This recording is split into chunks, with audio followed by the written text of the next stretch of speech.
नमस्ते, मेरा नाम है द्वारिका और हिंदुस्तानी भाषा अकादमी के इंस्टाग्राम पेज पर आपका बहुत स्वागत है। अकादमी के लिए आज हर्ष का विषय है कि हमारी अकादमी की वरिष्ठ सदस्या सरोज शर्मा मैडम के काव्य संग्रह का आज लोकार्पण हो रहा है। आइए लोकार्पण से पहले मैम से जानते हैं कि इस किताब की क्या यात्रा रही, इन कविताओं की उनके जीवन में अनुभवों के रूप में क्या भूमिका रही। मैम बहुत बहुत स्वागत है। धन्यवाद।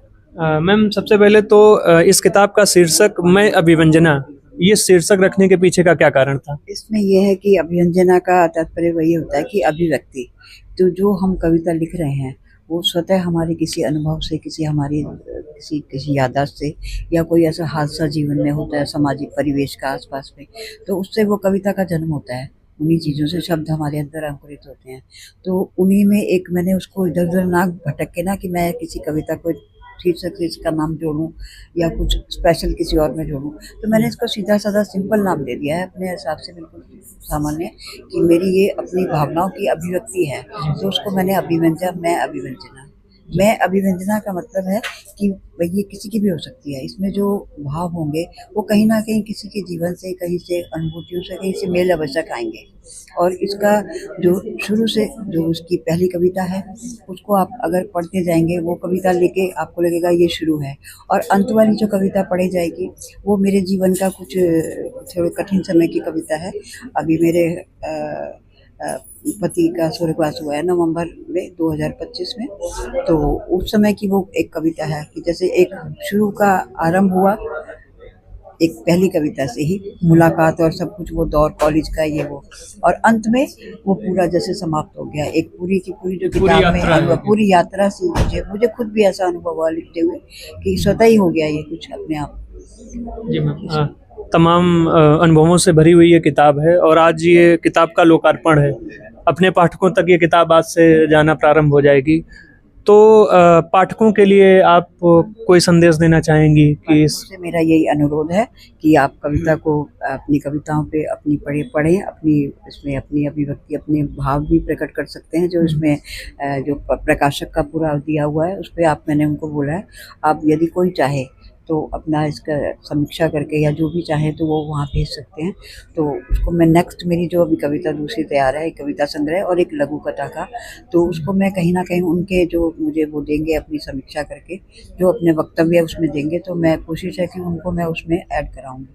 अभी मैंने ऐसा सोचा है। जी जी मैम, आपका जीवन अनेक कार्य क्षेत्रों से जुड़ा रहा। आप नौकरी पेशे में भी रहीं और उसके साथ साथ साहित्य से भी जुड़ी रहीं, तो जीवन में साहित्य और अपने काम का सामंजस्य बिठाना सरल था या कठिन था? कुछ इस पे मैं अपने जीवन काल में मैंने अपनी शिक्षा पूरी करी दिल्ली यूनिवर्सिटी से, बीए का स्नातक का। उसमें मेरा क्योंकि मैंने लिया था ऑनर्स, और हमारे समय में ऑनर्स केवल रेगुलर को मिलता था, और इसी बीच में मेरा जॉब लग गया दिल्ली नगर निगम में, और उस समय वो लिपिक के पद पर मैं कार्यरत हुई। और मैंने अपना ये यात्रा तो साथ साथ में चलती रहती थी, मैंने कोई खास ध्यान नहीं दिया। मैं लिखती थी और ड्रॉर में डाल लेती थी कविता को। अभी भी जो अगली कविताओं का संग्रह मेरे पास इतनी पर्चियाँ ऐसे पुर्जे से तैयार है बहुत सारी, उनको मैं छाटूंगी अभी।